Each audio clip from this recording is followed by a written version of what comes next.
Hey guys, welcome back to another episode of a game that I've been wanting to show off for a while. I've been playing it for probably the past 2 weeks. I've been enjoying it, and I actually bought this one off the Steam sale. Anyway, less rambling. This is Grim Dawn, which is basically can be compared to Diablo and similar sort of top-down smash and I've forgotten the term already, but basically Grim Dawn is developed by the same people who made Titan Quest, so you will find, so if you play Titan Quest, you will find a lot of similarities between Titan Quest and Grim Dawn but of course Grim Dawn is the successor, the expansion, the basically everything is much better in Grim Dawn. So the main thing that actually attracted me to this game in the first place was when I was just watching a stream, and it just seemed like the combat was just very satisfying. So you can sort of just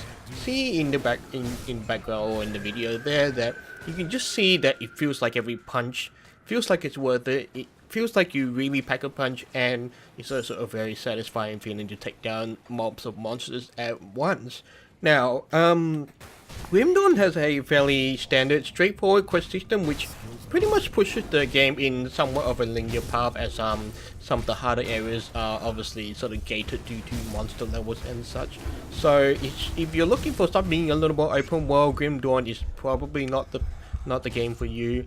It's also worth pointing out that you may consider combat to be a bit repetitive, and that is absolutely fine for such a game in my opinion, mainly because I feel that Grim Dawn is one of those games where you can just sort of just sit down for 10 to 30 minutes or just get sucked in as long as you like, and if the combat's too boring, or you're not just finding the game interesting enough after a period of a while, no harm no foul, just take a break. Or it's really a game where you can save after any moment, because as soon as you exit the game, you kind of just saved at that point. But of course, one of the main things is that once you exit the game, and then you sort of return to your sort of like main camp or main base, so to speak. In terms of design, one of the attractive things about Grim Dawn is sort of the way that you can sort of combine multiple classes into a single character, and that sort of just allows you to play around with a bunch of skills, and pretty much the same as it was in Titan Quest. So as you can see, I currently am doing sort of like a warrior shaman hybrid, and there's really a lot of skills to pick from.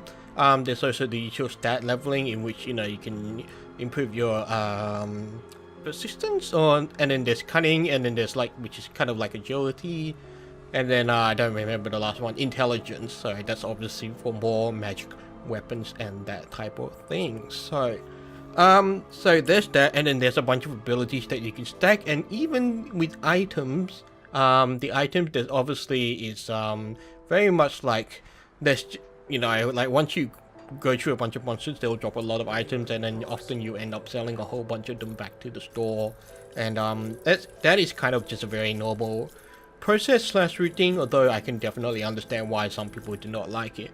Items do tend to vary a lot, and obviously some items are more suited for specific classes than others, and that is kind of just a normal thing I've observed in Grim Dawn and similar games. And obviously there'll be a variety of stats, and some of the rarer items will even come with sort of like bonus effects. One additional thing that's worth pointing out is that as you go through the game, you will also encounter shrines where sort of cleansing them will unlock devotion points, in which you can attribute to a different type of skill tree that also gives you a bunch of passive bonuses, as well as even passive skills that sort of just bolster your already I guess rich repertoire. After a while, you will have a whole bunch of skills, items, equipments, and that will really sort of just make your experience a little more fun, a little more giving a little more variety. And there's also a bit of a crafting system which can be considered fairly complex, and I will admit that for some people the amount of information, or the amount of sort of just like the whole just having to compare weapons and just sort of just trying to understand the hierarchy of the crafting system can definitely be a bit too much. But with that said, Grim Dawn does start you off with a normal MV20 difficulty, so if you're looking just for something a little something a little different, something a bit of a challenge, or if you're just more of a casual player who just wants to romp through another fantasy world, another sort of dystopian-like fantasy world, then definitely Grim Dawn will allow for that. There is definitely options for the more hardcore players, in which there is a difficulty harder than V-Twin, and of course the natural hardcore, where if you die once you lose your character forever, in which there's definitely a difficulty I'm not really so keen on playing, but for now I am indeed enjoying the story that Grim Dawn has to offer, and just sort of the lore where you can just speak to several people, and the story in itself, as far as I've seen, is sort of just fairly generic. There's a threat sort of like looming over the city. You're some kind of survivor, and as such you sort of just set out to conquer whatever forces there are out there.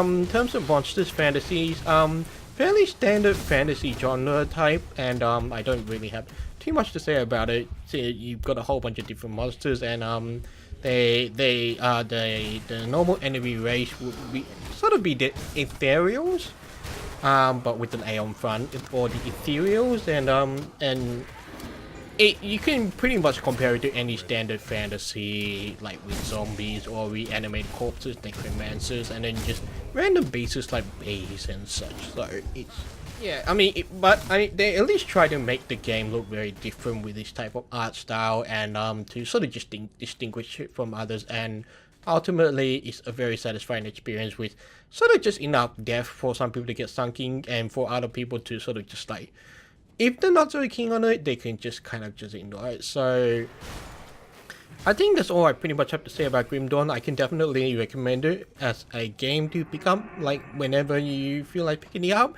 Although, naturally, some people would prefer to wait until there is a Steam sale, or when there is a significant discount on this game. So, one thing I've sort of not really touched on is that there's also bosses, but I suppose that was just kind of pretty much to be expected, so to speak. So, Grim Dawn, kind of just a hack and slash, top down.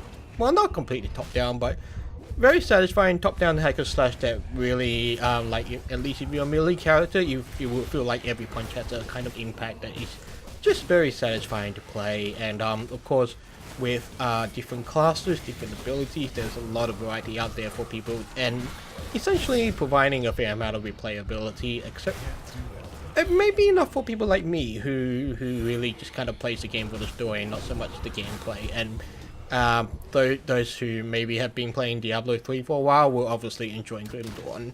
I hope you enjoyed some of the additional edits I make to this video, and hopefully I will get around to doing similar things like that in future. But for now, this is Grim Dawn. I can definitely recommend it. Feel free to pick it up on Steam or whenever it is on sale. Yeah, my name is Matt. Thank you for watching. Thank you for listening. If you enjoyed this content, there is a thumbs up, or feel free to hit that subscribe button if you feel like tuning in for more in future. As always, thank you for watching, and I will see you on the next video.